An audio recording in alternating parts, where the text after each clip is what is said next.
Mehefin y Chweched, 1719. Ychydig dros 300 mlynedd yn ôl.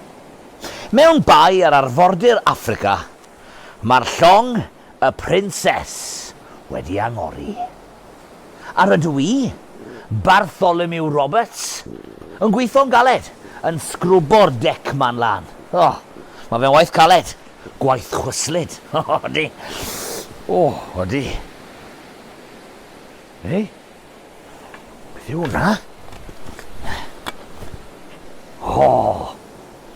Wy'n gweld traeth hir melyn, a choed palmwydd ar hyd iddi. Mae yna barod lliwgar yn hedfan uwch ymhenni, ac yn sgrechen yn swnllyd. Cer o ma! Wy'n gweld canodd o ddynion a menwod wedi clymu lan mewn cadwyni. Caethweision. Slaves. Nhw fydd y cargo ar y llong. Pobl o Affrica sy'n cael eu cludo nôl ymlaen a draws y môr i weithio'n galed yn llefydd fel Gorllewin India a'r Amerig. Mae yna berygl ym mhob man. Oes.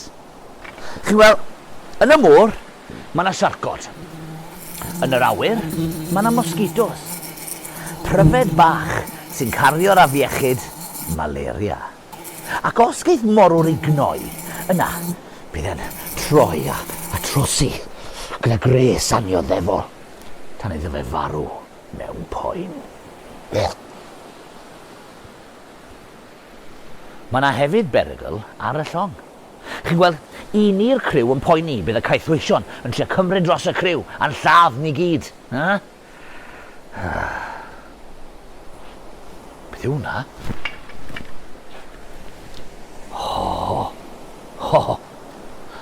Mae yna long yn hwylio tuag ato ni. Mae fe'n hwylio'n gyflym. Yn rhy gyflym. Mae yna baner ddu ar ben y mast a gyniau ar ochr y llong. A wy'n gweld dynion yn chwifio i gledde fe ac yn sgrechen yn swnllyd. Hwna, môr-ladron. Wy'n dechrau poeni. A pan dwi'n dechrau poeni, wy'n hyreithi am adre. Achos, chi'n gweld, rydw i'n dod o Gysnewi bach, pentre bach ger yr Hwrffordd.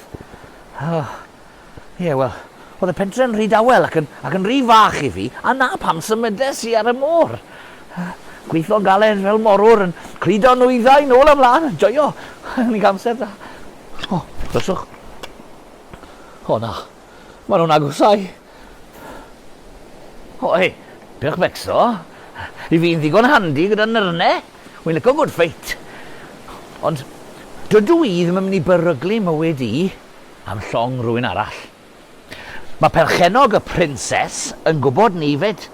Ac oherwydd hyn, mae'n gorchymyn ni i ostwng baner y prinses a codi baner wen fel hyn. I ddangos yn bod ni'n ildio i'r môr-ladron. Yna, mae'r môr-ladron yn neidio ar bwrdd yn llong ni. Maen nhw'n newid cwrs fy mywyd i am byth. Cafon ni y criw yn rowndio ar y dec, tra bod y môr-ladron yn neidio ar yn llong. A dwy'n popeth yn nhw'n cael ei dwylo bach blewog arnynt. Yna, camodd y capten, Davies, ar fwrdd yn llong ni, a sefyll o'n blaenau ni. A medde fe, y dewis yw ymuno â ni, neu cael dy ladd. Wel, gwrthodes i ddechrau wrth gwrs. Wel, mae hwnna'n gynnig neis iawn, capten. Mae bywyd o lladd a llosgi'n swnio'n gret, ond fi'n credu arosa i ar y prinses. Mae angen morwyr profiadol arnyn nhw, chi'n gweld? A medde fe, rhywun profiadol i fe, cipiwch fe. A dyna beth ddigwyddodd. Cefais i fy nghipio a'n llusgo ar llong y môr-ladron. Cefais i fy ngorfodi i fod yn môr-leidr am yr wythnosau nesaf, yn ymosod ar llongau cyfoethog eraill. Ond yna, sylweddoles i, oedd e'n rhwydd iawn i ymosod ar y llongau cyfoethog yma. Chi'n gweld, oedd perchnogion y llongau, ond nhw ddim yn ymladd nôl. Oedd nhw'n ildio'n syth. Ac yna, bod y môr-ladron yn frawchus ac yn ffyrnig ac yn wyllt, sylweddoles i bod nhw'n deg. Pan o'n i'n gweithio ar y princes, o'n i'n gweithio'n galed am arian, pitw bach. Ond gyda'r môr-ladron, o'n nhw'n rhannu'r air, yr arian, y gemwaith, y dillad crand i gyd rhwng y criw cyfan.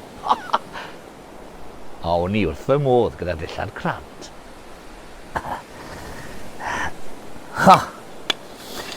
Cefais i got goch smart velvet i wisgo. A het i gyd fynd â ddi. A nawr, o'n i'n dechrau edrych a teimlo mwy fel môr-leidr. Des i'n dipyn o ffrindiau gyda'r capten Davies, a fe ddysgodd fi sut i drin cleddef. Dros yr wythnosau nesaf, ddysges i sut i fod yn môr-leidr gwybodus a cyfrwys, ac oedd eisiau bod hefyd, oherwydd oedd lot o bobl eisiau'n dala ni a'n lladd ni. Yn anffodus, gollon ni'n capten Davies pan nath trigolion ynys fechan ar arfordir Affrica osod trap i ni. Roedd yn capten wedi marw, ac felly oedd rhaid dewis capten newydd. Fe benderfynodd ein criw ni, taw fi oedd y môr-leidr, mwy a gwybodus a dewr oedd i gael. Ac oherwydd hyn, fi oedd y capten newydd, a fe alwon nhw fi yn Barti Ddu. Yn jobyn cynta i fel capten oedd i benodi'r swyddi. Nawr, y swydd cynta oedd swydd y rigor. Byddai'r rigor yn gwisgo het fel hyn ac yn defnyddio sbiendrych fel hyn. Nawr, byddai'r rigor yma yn gorfod dringo i ben y mast ucha posib, a defnyddio hwn y sbiendrych i wylio am llongau arall i ysbeilio. Y swydd nesaf, swydd y cogydd. Nawr te, byddai'r cogydd ddim angen Michelin star. Na. Chi'n gweld, byddai'r cogydd yn cael ei ddewis fel rhywun oedd wedi cael anaf cas mewn brwydr gan amlaf. Bydden nhw'n goffod llwytho'r llong gyda bwydydd ffres, llysiau ffres, ffrwythau ffres, cigoedd ffres. Ac os byddai'r holl fwydydd ffres yn rhedeg allan, byddai rhaid i ni fyta bisgedi caled. Chyfi. Y swydd nesaf, swydd y swyddog cyllid. Nawr te, dyma'r person bydde'n cael ei gweld fel banker. Nhw bydde'n edrych ar ôl y trysor ac yn rhannu'r arian i gyd rhwng y criw cyfan. Swydd pwysig. Yna, i ni'n chwilio am swydd y meddyg, neu'r doctor. Nawr, bydde rhaid i nhw edrych ar ôl y môr-ladron bydde wedi cael anafiadau cas mewn brwydr. Falle torri ambell i fraich, neu gorfod torri ambell i goes. A bydde rhaid rhoi moddion os bydde môr-leidr wedi cael afiechyd cas fel scurvy neu malaria. Chyfi. Ac yna, y jobyn olaf, jobyn y cerddor. Nawr nhw bydde'n chwarae cerddoriaeth ar offer yn y gwahanol. Falle'n chwarae rhywbeth tebyg i hyn. Neu'n canu caneuon shanty. Bod môr-ladron yn gallu bod yn ffyrnig ac yn wyllt, oedd na rheolau pendant i'w ddilyn ar bwrdd llong môr-ladron. Erthyglau oedd rhain yn cael ei galw, ac oedd rhaid i bob aelod o'r criw arwyddo'r erthyglau i weid i bod nhw'n cytuno gyda'r rheolau. A dyma fy erthyglau i. 1. Mae gan bob môr-leidr bleidlais. Mae hwnna yn bwysig iawn. Rhif 2. Mae pawb i gael rhan o'r ysbail yn ei dro. Gair anghyffredin i chi efallai, ysbail. Wel, gair arall am trysor yw ysbail, a byddai pob un yn cael rhan o'r trysor os o'ch chi'n aelod o'r criw. Bwysig iawn. Rhif 3. Does dim chwarae cardiau na dis am arian. Dim gamblo ar y llong. Chi'n gweld, o'n i ddim yn hoff iawn o gamblo ar y llong, achos os bydde rhywun yn gamblo ac yn colli arian, bydde nhw'n cecran ac yn dechrau cwffio a paffio. a dwi'n ddim yn dda ar llong môr-leidr, felly dim ganddo. Rhif 4. Roedd rhaid mynd i'r gwely am 8 o'r gloch. Falle eich bod chi'n meddwl bod hwnna'n rhy gynnar, ond pan eich chi'n meddwl bod chi'n deffro am 5 o gloch y bore i ddechrau'ch gwaith, wel, dwi ddim mor gynnar wedyn, dwi. Rhif 5. Mae rhaid i bob môr-leidr gadw i gleddyf yn lan ac yn barod i ymladd. Oedd yn bwysig iawn cadw'ch arfech chi'n lan, yn enwedig eich pistol, achos os o'ch chi ddim yn cadw hwnna lan, falle bydde fe'n stico. A hwnna bydde'n safio'ch bywyd chi di'r ddydd. Pwysig. Rhif 6. Does dim plant na menwod yn cael bod ar y llong. Ond rwy'n cofio, oedd na 2 môr-leidrones enwog iawn.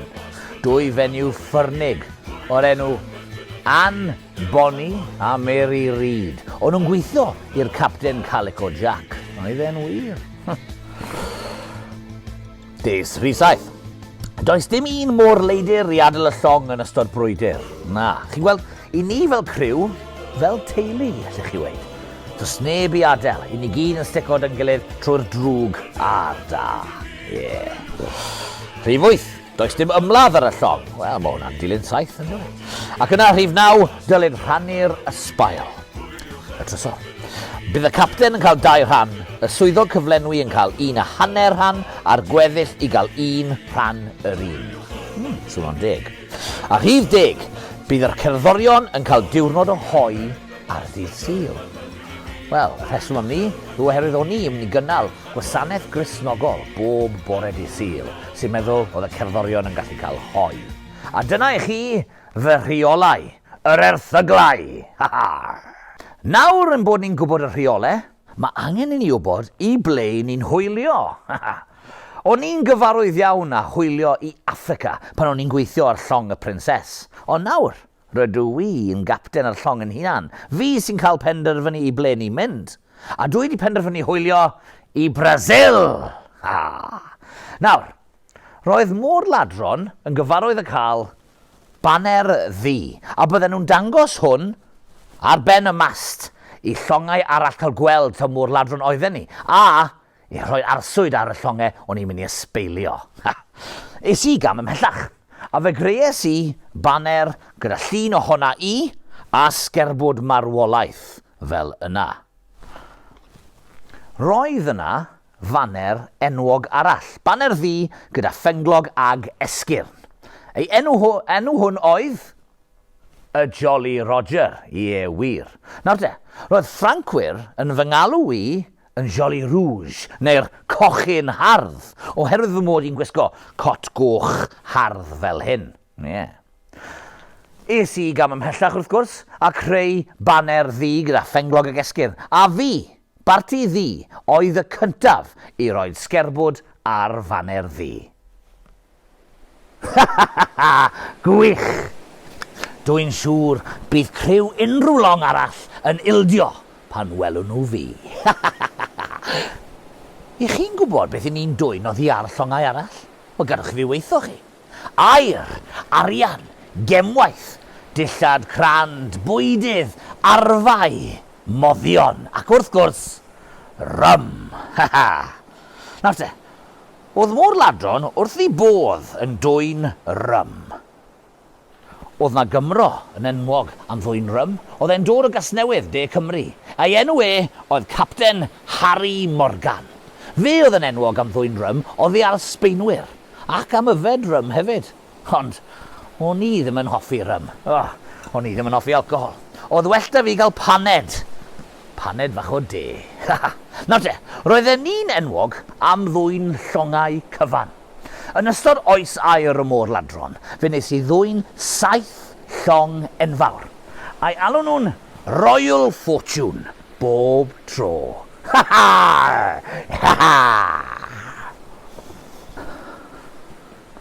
Roedd pawb am fy ngwaed i, ac un dyn yn arbennig.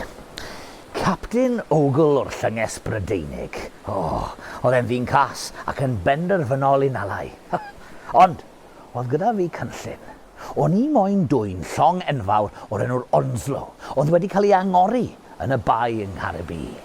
Nawr te, oedd na broblem fawr, oherwydd Roedd na 1,000 o ddynion a 500 o ddrychau canon yn amddiffyn y llong yma.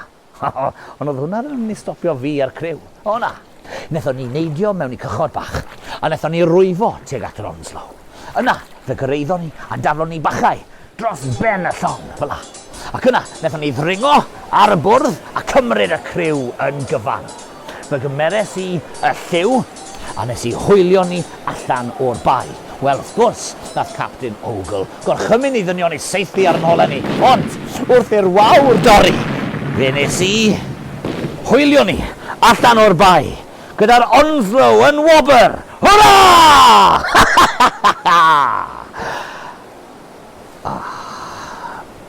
Yn anffodus, oedd Captain Ogle nawr yn gamfrill, a oedd e ddim yn mynd i ildio. Ac yn mis Chwefror 1722, fe gafodd ei ffordd. Cefais i fy seithi yn yng Ngwddw. Cefais i'n lladd gan Captain Ogle. Roedd anturiaethau Bartholomew Roberts wedi dod i ben. A does dim amheuaeth taw Barti Ddu oedd y môr-leidr mwyaf llwyddiannus yn ystod oes aur y môr-ladron. Ac os ewch chi gysnewi bach heddiw, mae yna blac yna yn talu teyrnged iddo fe. Chi weld, mae sawl person wedi sgwennu llyfrau amdano fe. Mae sôn amdano fe yn y nofel Treasure Island. Nath T. Llew Jones sgwennu nofel o'r nhw Barti Ddu. A hefyd, maen nhw'n gweud to Barti Ddu oedd yr ysbrydoliaeth am cymeriad Captain Jack Sparrow oherwydd ei hoffter am ddillad crand. Fe nath I.D. Hwson sgwennu cerdd am Barti Ddu yn defnyddio'r llys enw. Barti Ddu o Gasnewi Bach, y morwr tal a chwerthyniad iach. Efo fydd y lliw ar y llong a'r criw, Barti Ddu o Gasnewi Bach. Felly, cofiwch enw Barti Ddu. Heb os, y môr-leidr mwyaf llwyddiannus yn ystod oes aur y môr-ladron. Cofiwch Bartholomew Roberts. Cofiwch Barti Ddu o Gasnewi Bach.